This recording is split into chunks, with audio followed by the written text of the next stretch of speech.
you all the tricks.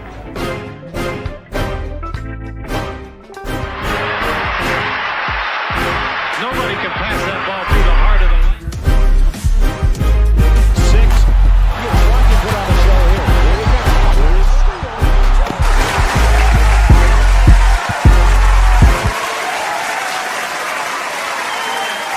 Oh, baby. Boys and girls, welcome back, y'all, to Lakers Land, and good morning. Happy Thursday. It's game day. Lakers versus the Orlando Magic later on tonight, but I'm going to talk about that a little bit later on. I'm going to try to make this brief because I got to be at work in about 20 minutes. But, you know, I'm sitting here and I wanted to pick you guys' brain because I heard yesterday that LeBron James decided to leave social media. And I'm wondering, like, what could be the real reason LBJ is deciding to step back from social media in November?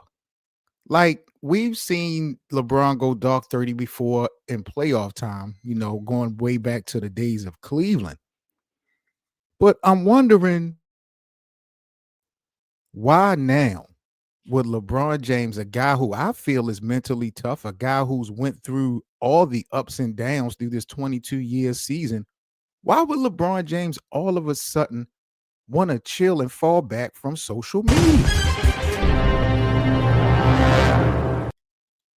I think I got an answer, Lakers Land.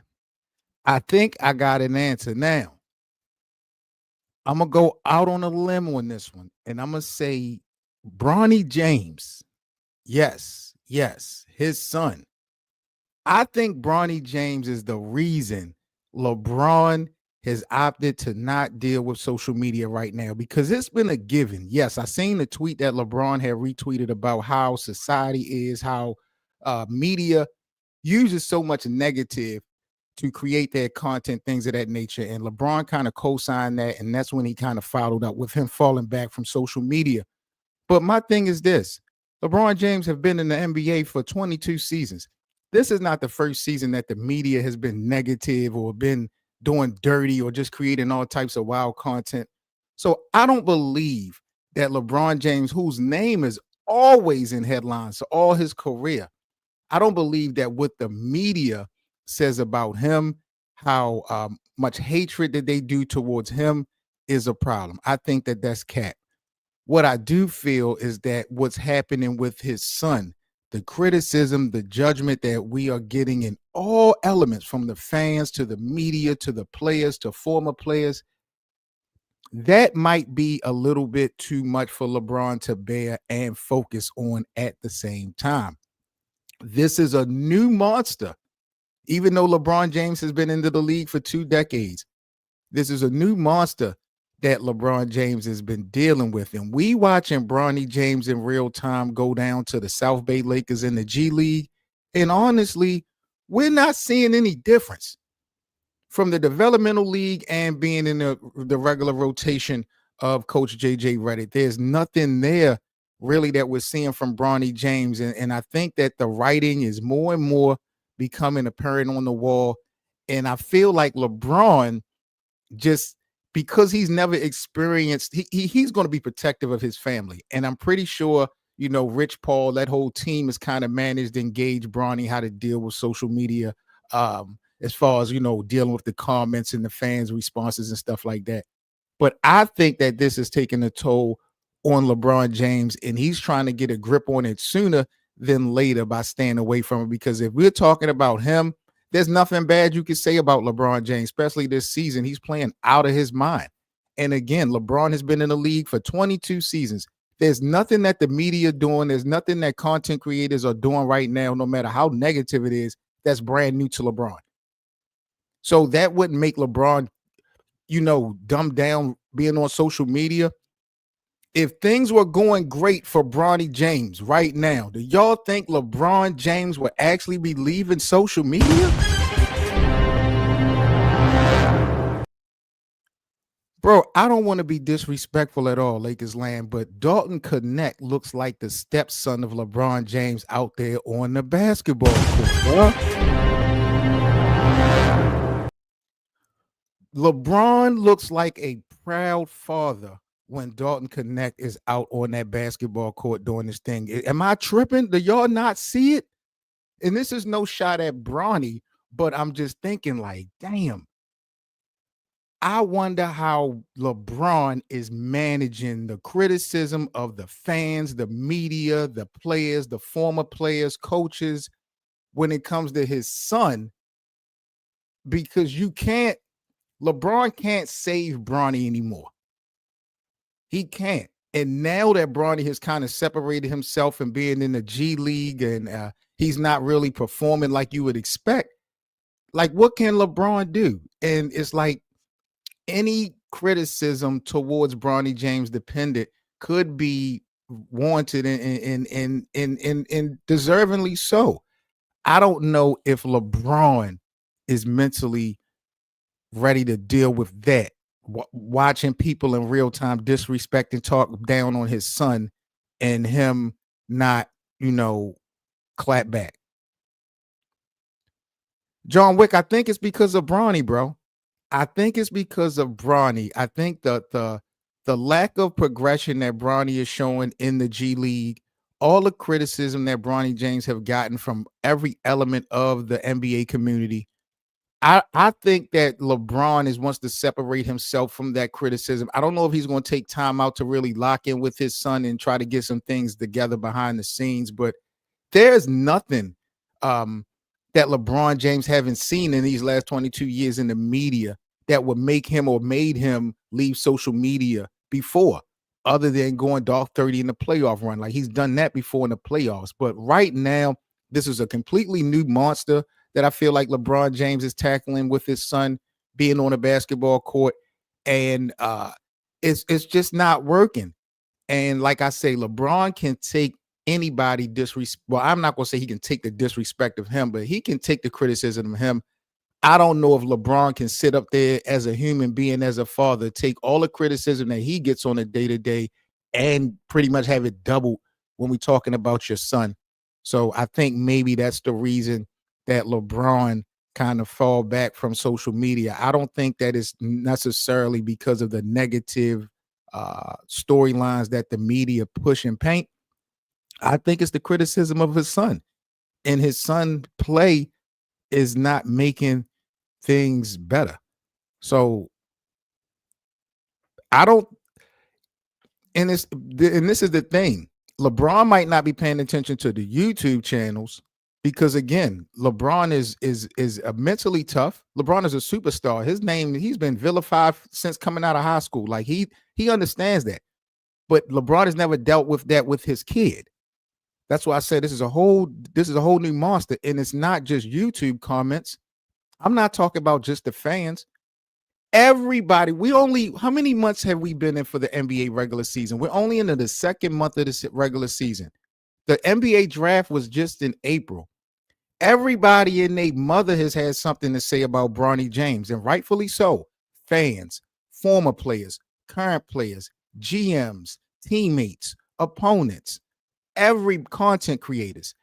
Everybody has had something to say about Bronny James, and his play really hasn't really shut up any naysayers. I'm not vilifying Bronny for his effort. I'm only talking about results and bottom line. And I think that it's going to get more uglier if Bronny James is in this G League and not performing. So I think LeBron, I just feel like LeBron, that has to be the reason why LeBron decided to, fall back from social media. It's got to be his son. LeBron has seen it all in 2 decades. And he's playing out of his mind. LeBron is in the top 10 for the MVP so far. I know the season is real early, but, LeBron James, to me, almost at 40 years old, is playing outstanding basketball. I just feel like it's his son and the attention that Bronny James is getting. I don't think LeBron really likes that. And I think that LeBron, and rightfully so as being the father, might get out of body or might get out of pocket at some of these comments and some of the behavior that people have towards his kid. But, that goes with the territory. Like, that's what you sign up for. LeBron has to understand that. Bronny James has to understand that. But honestly, I just don't know what other reason LeBron would decide to not deal with social media right now. This is the first year you got your son involved. Like you would think it would be pictures and everything. If Bronny James was playing well, if Bronny James was playing on the level of Dalton Connect or just half as much, you really think LeBron will be leaving social media? No. They will be killing Instagram and TikTok and shit like that. So that's where I'm at with that. Bronny missing me off. Why can't he really lock in and work on his game? His father's one of the greatest of all time. You think he would be working his ass off and having the best trainers in the world. And my thing about this, Kwambina, and what I'm gonna say is this: I don't believe that there's a problem with the preparation, the effort that Bronny James gives to the game. He just has to find his way. I just don't think that his preparation for the game is in question. I don't think that his attentiveness, his willing to learn, his willing to want to get better. I don't think that's a problem. It's just not happening right now. And he's been put in multiple positions to be successful so far, and it's just not panning out. And I don't know if we still need to give him more time. I really just don't know. It's just been really a interesting story so far for Bronny James with these Lakers. Um, John Wick says, I'm a LeBron fan, a fan of the NBA. He knew this shit was going to happen. And rightfully so. That's a fact, bro. That's a Snapple fact. LeBron should have definitely been prepared for this. And, John Wick also brought up a good point about Bronny being the 55th pick. In history of the NBA, no one has really locked in and had so much to say about the 55th pick before and ever. And with this hitting so close to home, I just think that the lack of Bronny James progression at the end of the day is going to be the main reason that LeBron is going to fall back right now from social media. But y'all let me know what y'all think. What y'all think is the real reason LeBron is falling back from social media. Like I said, we've seen LeBron do this way back in the days of Cleveland when we get into the playoffs for him to lock in and be focused. But to me, it seems a little bit different. Y'all let me know. Smash that like button, Lakers land. Happy Thursday and good morning, 7 Mitchell. I'm in the goddamn building. Let's get into the next topic, y'all. Do me a favor, smash that like button. If you guys are new to the Lakers Land platform, do me a favor and subscribe to the Lakers Land platform. This is game day. The Lakers tonight are locked in versus the Orlando Magic. And y'all know how we coming. We got the Lakers watch party tonight. I believe the game comes on tonight at 10:30, if I'm not mistaken. So we'll be live in full effect in our playback room. If you guys are familiar with the playback platform, come on over to playback.tv/LakersLand show and join our free VIP watch party for tonight's game. Should be an interesting matchup. Orlando got a lot of young guns. This is not going to be a cakewalk for the Lakers. The Lakers have a lot of momentum going down right now. So tonight will be a very interesting game. But something else came across my radar, Lakers Land, that I wanted to talk about here on the show. And that's the best big man for the Lakers, because there was a lot of articles and reports coming out that the Lakers are very interested in trying to get a big man sooner than later to assist with, Anthony Davis. Appreciate that, John Wick, man. We're trying to definitely build the platform.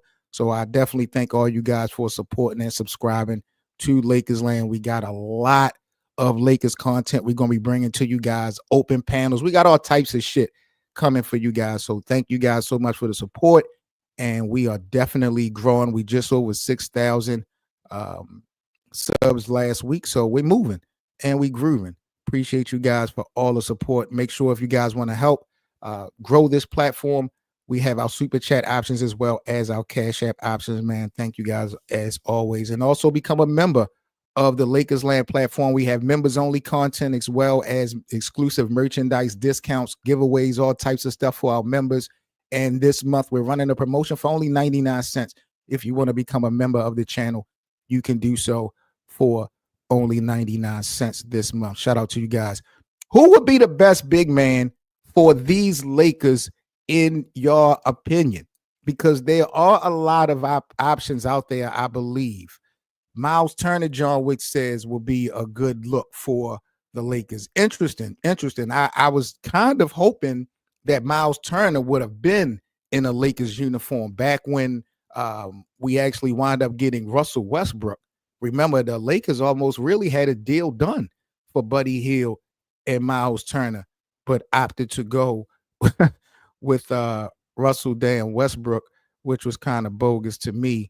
But as far as the best big man, who do y'all feel would be the best big for the Lakers? Now, this is not NBA 2K, so we got to be realistic as far as the money and the contracts. We can't just pick anybody. And we know the Lakers don't have a lot of money to play with. But let me see if I can throw some names out there and you guys tell me who would be the best center in your eyes. What move should Rob Pelinka go for? We got Jonas Valanciunas, we got Miles Turner, we got Mark Kessler, we got I believe this is Brook Lopez, Dwight Howard, and I'm willing to go more or less. I like the Dwight Howard factor. Having so much history with the Lakers, I believe Dwight Howard would come in and, he would take a league minimum. I don't think any of these other centers would take they wouldn't be lowballed. And the Lakers would really have to give up something that could be pivotal in order to pick up some of these guys. Like if we're going to get Mark Kessler from the Utah Jazz, we're going to have to give up D'Angelo Russell. I know a lot of you guys ready to get rid of D'Lo, but we're definitely going to have to get rid of D'Lo. And Utah does not want D'Angelo Russell. So there's an issue right there. Jonas Valanciunas, contract-wise, we could actually trade Gabe Vincent straight up for Jonas Valanciunas, and that trade works. I don't believe the Wizards want Gabe Vincent. Miles Turner, we're going to have to give up some real capital to get Miles Turner. Brook Lopez, we could get Brook Lopez and not have to give up so much. But I just feel like Dwight Howard, bro, we could sign Dwight at a league minimum, bring him in, and we don't have to trade anybody for it. Possibly JaVale McGee as well, but definitely Dwight. But there has to be some internal problem between the Lakers and Dwight Howard, bro. Because this move should have been made. Dwight has been in basketball shape for a minute. And he's been asking to get back into the game. He was over there in Taiwan doing his numbers.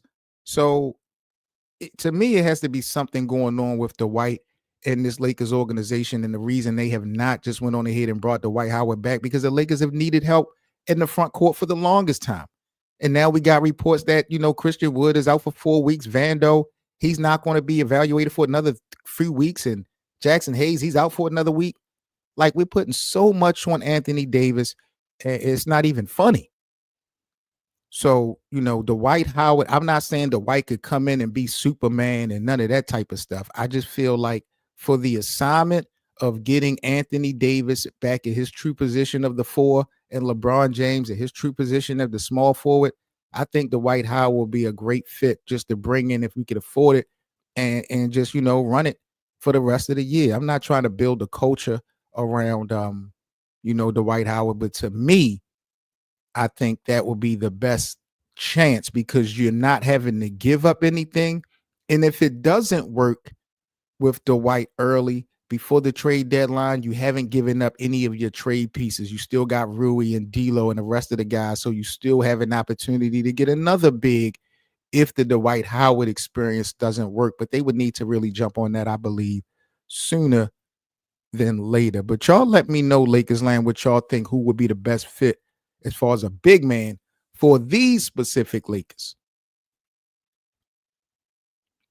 John Wick said Dwight said he still feel like he can lock up Jokic on KG. See, Dwight Howard, I believe, is delusional. And sometimes when I'm listening to Dwight Howard talk, I'm not going to lie. Dwight Howard really need to be drug tested. You smoke crack, don't you? I'm keep it real. You smoke crack, don't you? Some of the things Dwight Howard be saying on in front of the American public, he really need to be. I be having to talk to the bosses about him. I mean, talking about the Lakers would have been a dynasty if Jeannie and them wouldn't have got rid of him. Like, he just be really talking crazy. But I do feel like, Dwight is a dog and Dwight knows what it takes to win. And his role in 2020 was so instrumental in the Lakers getting that championship. So, I like the white for a lot of reasons. I just feel like maybe the Lakers know something that I don't know, and they staying away from dude. My man Justin in the building says D'Lo is huge for us off the bench. That's what we're struggling with at the beginning of the season. Now, right here, Justin, is going to be the topic of today, but I'm going to have to save it for tonight. Y'all think that this whole situation with Dalton Connect being in the starting rotation is a good idea or not? Y'all, I feel like y'all like Dalton Connect in the starting lineup. The Lakers have won all their games. He's playing well. I feel like Lakers land, y'all are being fooled by JJ Redick. JJ Reckless is what I call him. Because y'all think shit is sweet. And I'm not trying to vilify, say that Dalton Connect doesn't deserve to be a starter because he is acting bad. He is showing off. He is doing his goddamn thing. Matter of fact, drop a bomb for Dalton goddamn Connect.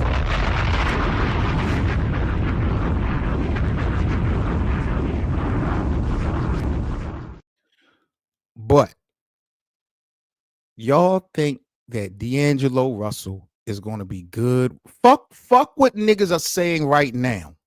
Yeah.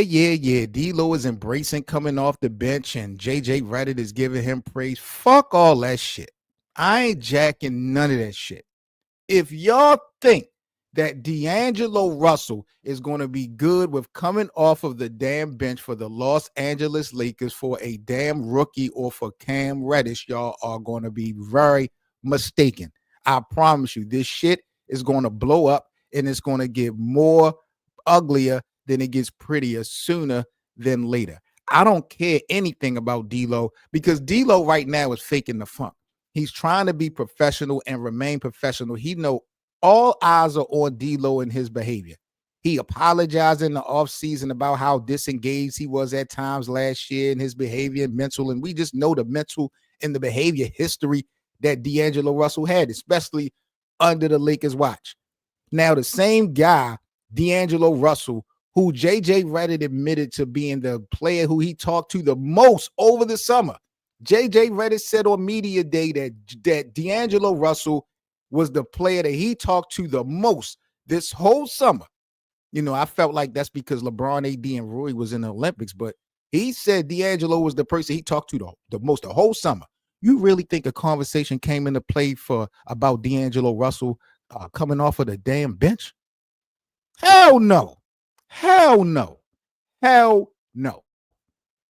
And I'm sitting here listening to JJ Reckless talk about D'Angelo Russell going back to some of his old ways and his old behaviors. And I'm sitting there wondering, like, okay, that may be true, but JJ Reckless, how the hell do you know?